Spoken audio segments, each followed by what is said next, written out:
We tend to think about gardens as places to grow fruits and vegetables or that beautify our homes and our communities. But there are gardens with a greater purpose, like promoting health, self-sufficiency, and encouraging well-being.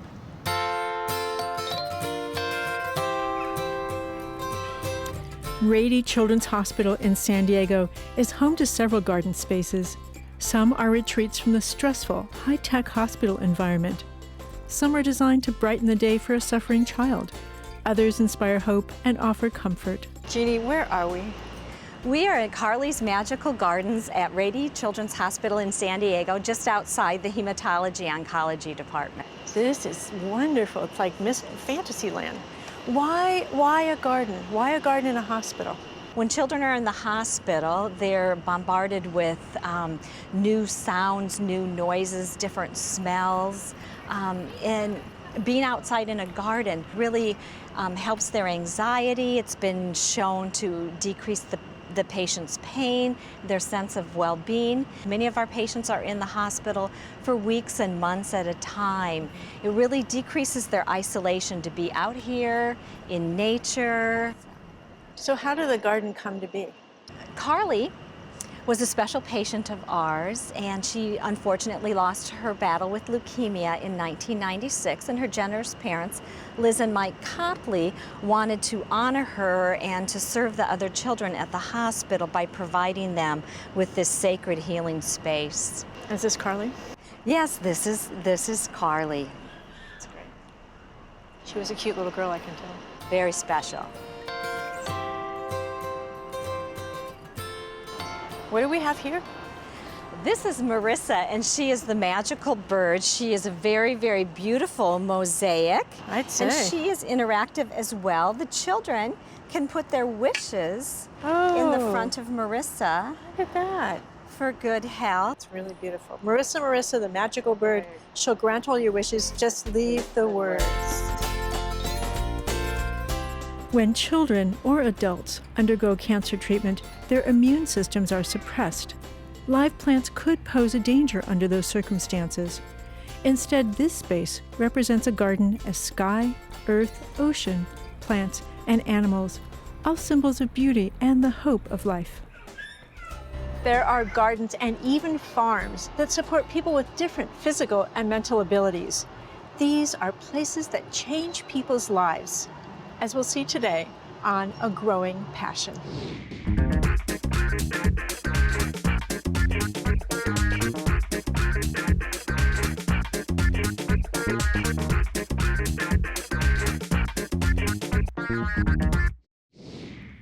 There's a very special farm in Valley Center, California, where they grow more than fruits and vegetables. Here at Archie's Acres, they grow entrepreneurs from one of our country's greatest untapped resources, our military veterans. Before Marine Sergeant Colin Archerplay left for his third and final tour of Iraq in 2005, he and wife Karen purchased a 2.5-acre avocado orchard in Valley Center, California. Owning a farm was the couple's dream come true. When Colin left for Iraq, it was in September. I moved onto the farm in October, and we got our first water bill in December, and it was $849.97. And when we bought, we were told it would be about $50 a month. And they tell you as a spouse of a combat veteran not to tell him anything that would upset him, so I didn't tell him, but he saw it online.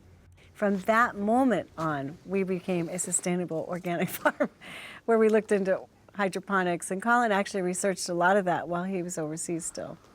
All right, Zach, so this is what we call NFT, or nutrient film technique. If you look in the pipe, you'll just see a small layer of water that's running across the bottom. Here in Southern California, water is extremely expensive, particularly in San Diego, because it's all imported, and so hydroponics is extremely water efficient. But also, because we really only have a few acres, hydroponics produces extremely high yields in a small footprint. So we do well over a dozen turns per year, where conventional farmers are doing a couple to maybe half a dozen turns per year. So in a small area, not only are we using less inputs like water, fertilizer, etc., but we're getting more yields out of those little inputs, ultimately making us more profitable. With hydroponics, plant roots don't grow in the ground. Instead, They're bathed in a constant recirculating solution of water and nutrients. Done correctly, hydroponics uses 90% less water than conventional farming.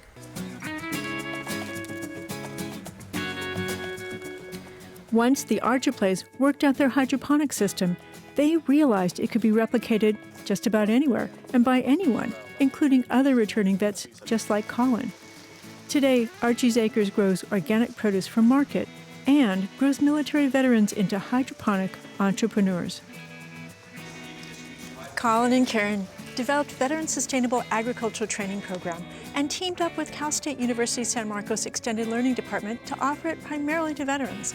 Participants learn how to create, develop, and market hydroponic businesses. So this is just going to be in inches. So our paw will always be in. We basically teach them everything from seed to market and how to put together a business plan. And at week 6, the students actually present their plan to a panel to get feedback on the plan, what worked well. So in the future, if they need to get investors or present this plan to a banker, they have that experience already. What you got? About 16 feet. 16 feet? So what are you guys getting on average for the amount of water for the 30 seconds? We're getting the variables, actually. Yeah. 5, 4, 3, 2, 1, stop. 32. Key part is being sustainable is being profitable, and you have to understand how cash flows in order to be profitable and own a successful farm. And so roughly half of what we do is in business planning and projections and so forth. The trainees here mostly grow basil that's marketed across Southern California. It's part of an intensive 6-week program for learning the ins and outs of building and running a hydroponic farm. These skills also translate to other job opportunities in the agricultural sector. We always talked about having our own farm and being self-sustainable once we got out, but we only want to do it for us. But we found out we could do it and make money and give food to other people. I mean, it's definitely what we want to do. My great-grandparents in southern Mississippi are deeding 4.5 acres of land and their home to me. So that's what we're going to be using to grow off of when we move back down there. There's just a lot of opportunity in this space right now. The agricultural markets have done extremely well. Straight through the recession, agricultural commodity pricing as well as demand has continued to climb. Agricultural land has continued to, values continue to climb.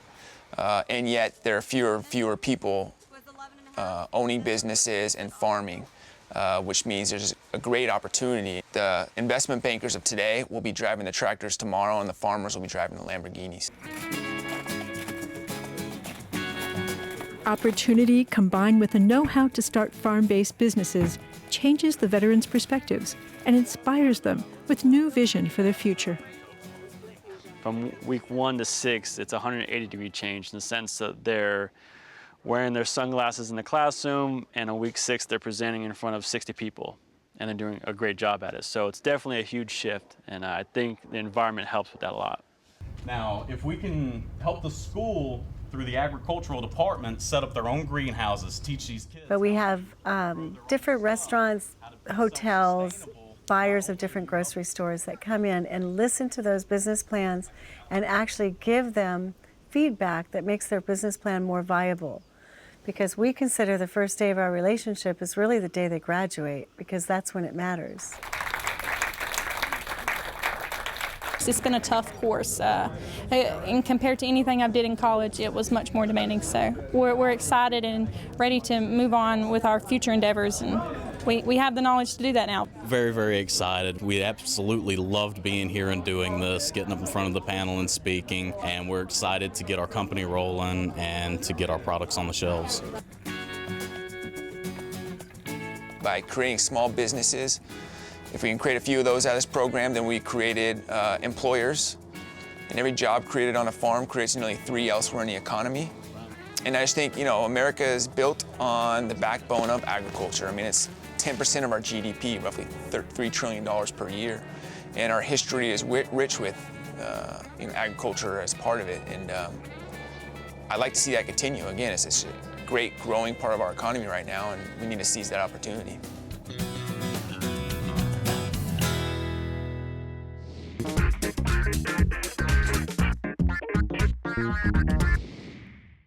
My earliest gardening memory is being a really little kid and helping my grandfather with the tomato patch he used to plant behind the garage.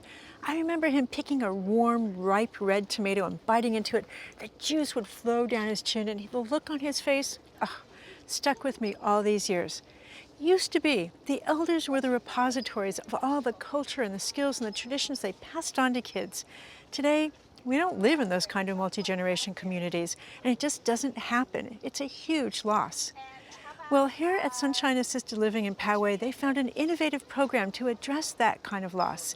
They have an intergenerational gardening program that brings seniors and children together, and everyone has a sense of purpose.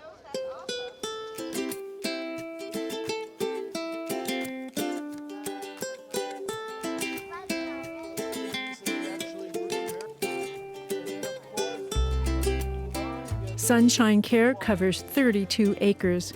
With that much room, there was plenty of space to add gardening and horticulture to their residential memory care program. Intergenerational Garden Club was created by myself with the vision of our CEO, Sam Stellatello. He really envisioned Garden Club as something that would be an opportunity to bring community kids in to learn the seed-to-table process. And when I started doing it, what I was really looking at is how do we prevent isolation for seniors, and how do we create a world that they're included and able to participate. They do a fantastic job, and they really love working in the garden, and our residents are always sitting there waiting for them, and their eyes really light up when they show up. And they do 95% of all the seeding in our greenhouse for the crops that we plant here. The garden introduces children to the magic of planting, growing, and interacting with elders. For the residents, it's a gift of memory and renewed spirit that comes from sharing gardening with a child. My favorite things that I see the kids is they learn where produce comes from. If you ask at the start of our program, where does food come from, we get a variety of answers, but the most common answer is the grocery store. So the fact that they learn the whole seed-to-table process and get to see and also reconnect with nature, and then knowing a senior, because many of our kids today grow up with grandparents that are very far away. They don't live nearby, and they don't have a close relationship with them. This is a place where you can volunteer as a family. Ages, capabilities, they really don't matter. I'd never have believed it. Neither would we.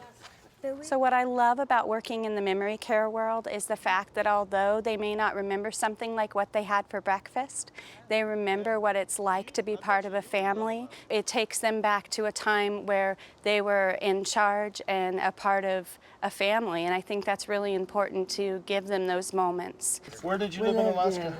Anchorage. Anchorage? Yeah, down excellent. south. So did your husband ever go out and bring some salmon or halibut or shoot yes, a bear? he went out with a few times, but there wasn't much time. Yeah? They all seem to have memories of living on a farm or being associated with something, whether cattle or blueberries or corn in Kansas. It's that generation. It's in their blood. You picked the red ones, but you also picked the green ones. What are you going to do with the green ones? Well, he said to pick any that had a little blush of color, so they'll ripen pretty fast. And Got it. These, if you like fried green tomatoes, these, you can't beat these.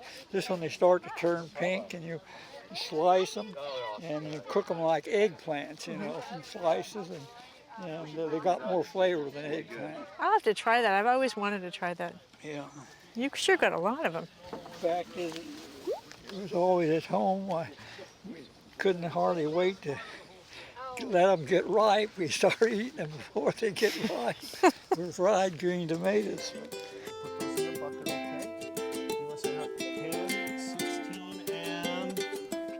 About 7 months ago, we had some seeds from our Birds of Paradise that one of the local landscapers gave us, and he gave them to us, and we thought, well, okay, can we grow them or not? So we had the kids plant them, and actually they grew very nicely in these 4-inch pots. Wait, so these are Bird of Paradise from seed? From seed. Good for you. Yeah, the kids did this. The kids did this, and our special needs kids. We have 4 special needs groups that come in here once a week. And so we're getting them out of this cramped environment. And Go for it, kid. Way to go, Raya. Excellent. And she's teaching her sister how to do it.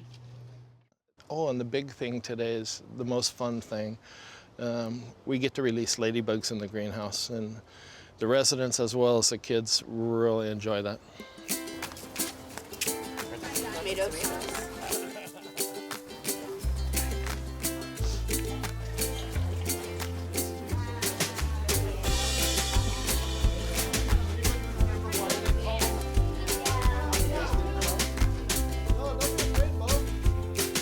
Look at that one. See, now that one does not have spots. This horticulture program spreads beyond the residents and children who garden here. The staff at Sunshine Care and Executive Director Sam Stellatello get enormous satisfaction from the novel program they've created. We're able to have fresh flowers and have them in all of the homes. The vegetables and fruits we actually put in our menu, and that which we don't, we contribute to our food bank program. It gives me satisfaction to have them, the land being used, producing good organic fruits and vegetables, having the young people engage with someone that they might not necessarily be able to engage with, and the older people being reminded of how life was earlier. The way that I know that it's working is the smile on their faces, the change sometimes in personality. You'll see someone that may not participate in some of our other activities on campus, but they're a bright spot in our intergenerational work. Growing, learning, and sharing. At Sunshine Care, gardens grow dreams and memories to last a lifetime.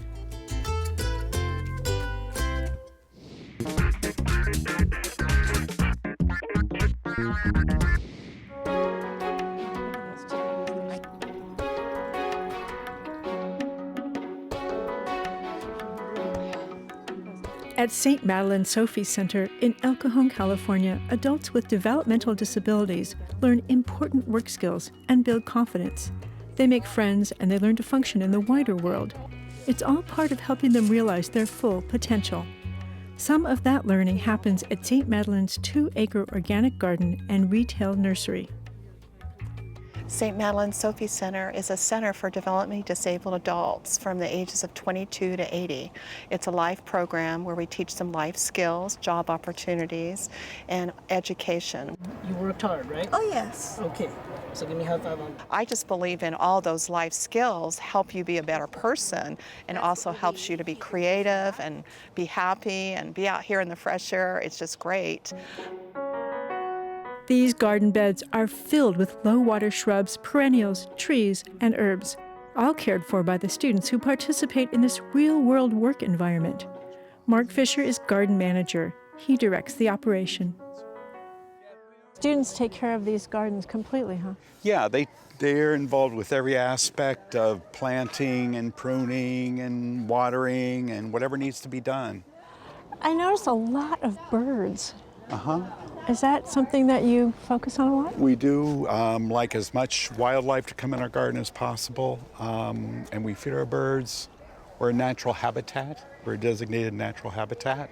So we really want birds to come in the area, and they often go on walks and identify birds or feed birds, and so it's part of our program. I also noticed that it looks like you're really focused on climate-appropriate plants. Well, it's futile here to plant something that's needy. So we try to have the most resilient things that will thrive here. So, are these ADA compatible pathways? Yeah, they're 5% grade. Oh, so it's low and gradual? Uh-huh. Slow and gradual, and so that people can wheel themselves up in a wheelchair if they need to. And what, it's about 4 feet wide? It's 4 feet wide, yes. That's wide enough for a wheelchair? It is. At St. Madeleine Sophie's, the nursery and garden service classrooms, where horticulture students learn to grow plants as they grow their own abilities. Right now we're doing propagation. This is Christian, he's an instructor. Hi, Christian. How's it going? And all these wonderful people helping out. Yep. How many cuttings are you going to do today? We'll probably do about maybe 4 to 5 flats of cuttings today. We're going to do some ice plant, and then we're also going to do some succulents. Stacy, can you put this in the pot, please? Yeah. Nice, There we go. nice job. Good job, Stacy. Nice job. Just this part right here, okay? Over here is our landscaping crew. This group are a group of people who can go off-site and be paid for working, doing landscaping. That's great. What's happening over here?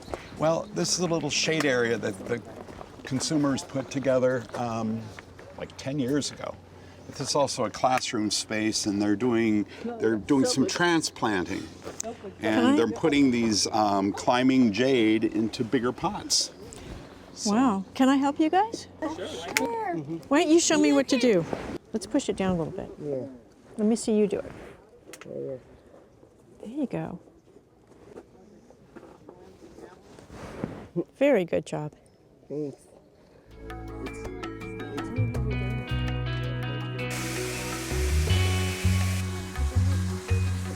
Some of our clients that work up here, if they work out on landscaping or they go out in the community, they get paid an hourly rate.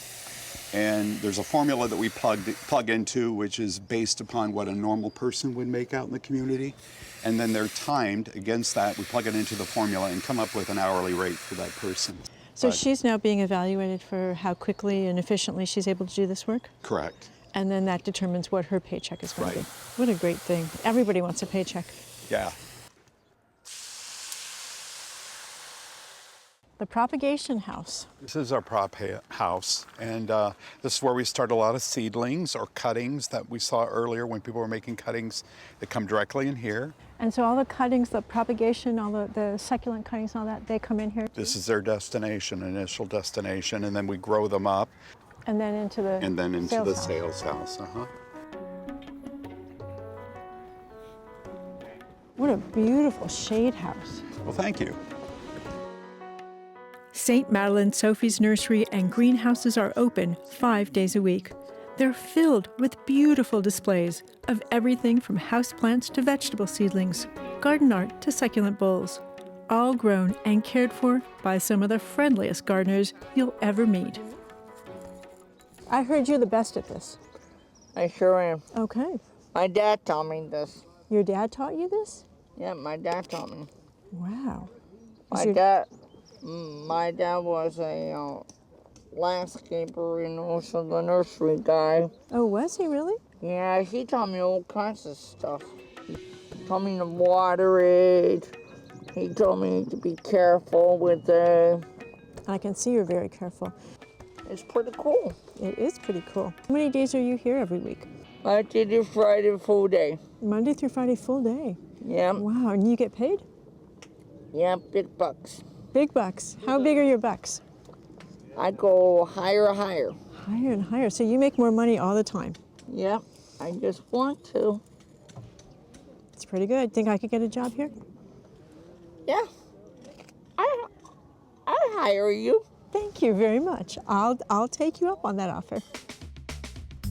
In this reality-based work environment, students get individualized support. They learn skills like propagating plants, starting seeds and plant care, and customer service. We are growing plants in the house that we grow from seeds or clippings, and then when they're ready, we move them into the sales house to be ready to get sold. After our consumers have planted them, cultivated them, groomed them, priced them, and put them out to meet the public. They're really beautiful. The plants look like, the quality I would see at any nursery. Oh, thank you. That's what we were trying to achieve. Which one should I buy? This one or this one? They're both beautiful, but I think this one's going home with me. It's a great environment for our students to be. A lot of them live at home with elderly families or live in group homes where they might not get the opportunity to do this. And then they can take the skills home with them and even have a garden. I think it's an oasis, a therapeutic oasis. It's a really happy place where people can learn and get a warm feeling from being involved with it.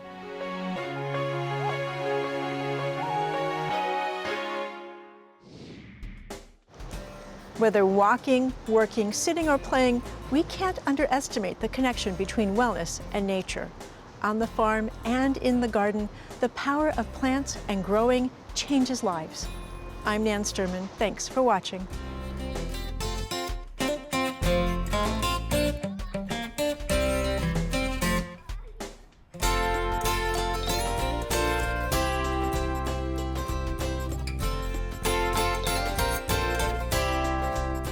A growing passion thanks KPBS Television for their ongoing support, along with these generous underwriters.